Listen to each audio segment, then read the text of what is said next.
Hey folks, Matt Easton here, Schola Gladiatoria. So I thought I'd just have a bit of fun today. It's a hot day. I had a busy day working yesterday, so I'm having a bit of fun. Still work for me, of course, but it's fun work and I can't complain. So we're looking today at the cutting power of the kukri, the Gurkha or Nepalese kukri. This is an example that I've got which has been refurbished and resharpened. It's pretty sharp. It's not maybe as sharp as I'd ideally like it to be, but it's pretty damn sharp. And we're going to see, can it take on 6 milk bottles? So you can consider this, if you like, you can consider this a cutting challenge, cutting contest like I've done in the past. So see if you can do 6 bottles with anything. You could use a knife, you could use a sword, whatever. It's just a bit of fun.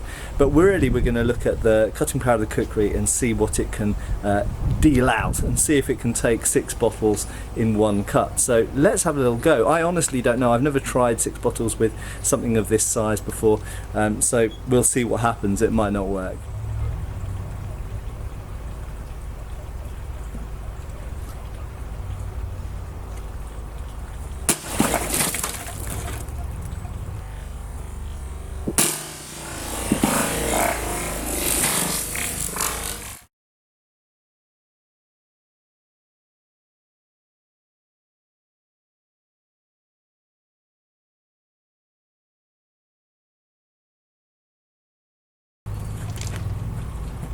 So as you can see, it's not the straightest cut in the world. It kind of went like that, which is my fault, that's user error. But nevertheless, the pretty sharp kukri does make mincemeat of 6 bottles. How many bottles can you do in a straight line? Obviously there's a limit to the number of bottles you can do because of the arc of the movement of the human body, so it's limited by your movement and your statistics basically. But is it easier with a long blade or with a sharp blade? Is it easier with a light blade or a heavy blade?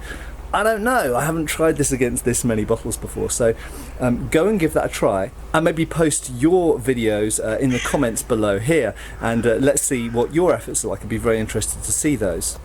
We're just going to briefly see what the kukri does to a freestanding, unsupported branch of dried holly. This is not green holly, so it's a little bit different to previous tests where I've used holly, because this has been sitting on the compost tape for a while and has been drying out in the hot summer heat we've got at the moment.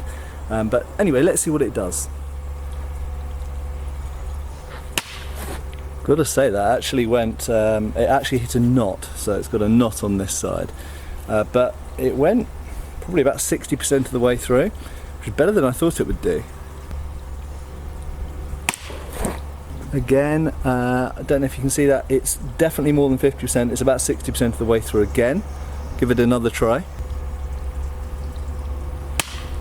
I'd say it's a little bit more even this time, maybe 70% of the way through. I'd say that's probably about 40% of the way through on that side, but it's a thicker side. Right, let's try a slight angle change now. So I tried to do a more shallow angle, but actually I did it pretty much exactly the same angle, but I did actually go a bit deeper that time. At least 50%, maybe around 50%, 50, 55, 60%, something like that, the way through there. Right, let's see what this does. So bearing in mind this is dried wood, that's not green wood, and green wood is easier to cut.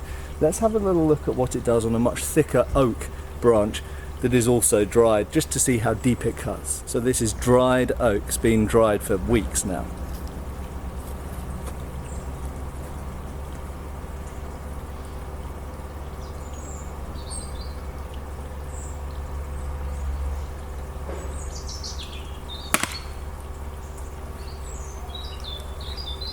That was very interesting actually. So you can see the blade went in there and actually chopped down into the wood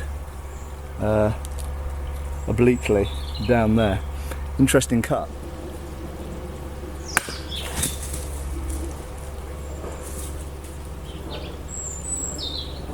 Wow, considering this is dried oak, that is a fearsome cut. Look at that. Completely opened up pretty much half the branch. Just to demonstrate, I'm now going to chop through this to show, remember this isn't just a weapon, this is a tool, and it's really very easy to take apart even oak wood, which is, as you know, hard, pretty quickly on this kind of stuff. So just to demonstrate.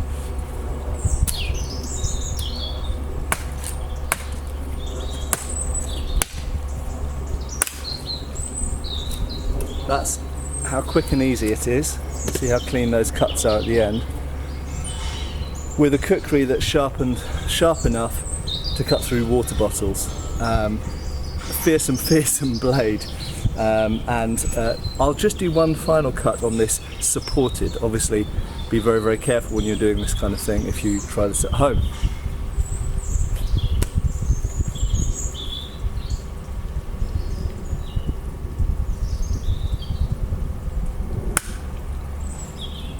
Right, to demonstrate how deep that can go into oak wood with one diagonal cut.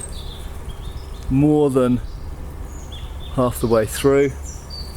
Very, very fearsome. Obviously, if that was on a person, well, you can imagine, I don't need to describe, but very, very fearsome cutters when you consider that I'm holding the object there and we're only talking about maybe 8 inches away, 7-8 inches away from my hand, perhaps even less than that, but say 6 to 8 inches away from the hand where you're gripping it.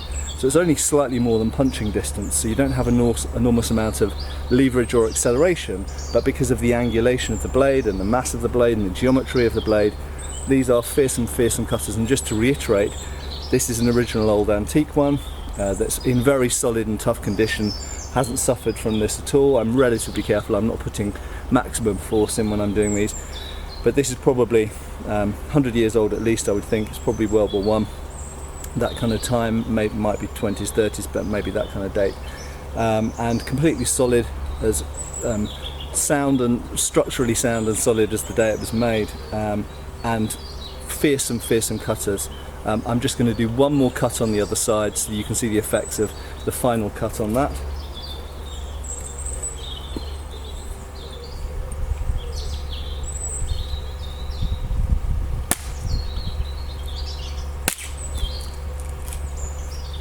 I slightly messed up the first cut, but you can see how clean that cut is. And this is 100%, this is oak wood, because I've taken it off an oak, it's a branch off an oak tree that we've got in our garden. So that's oak wood, and as you can see, it's fairly dry, fairly high pitch. So that is not recently cut wood. That was cut several weeks ago and it's been drying in the summer heat. So very impressive, the kukri. You all know the kukri is impressive, but sometimes it's good to remind people of that. Take care, folks.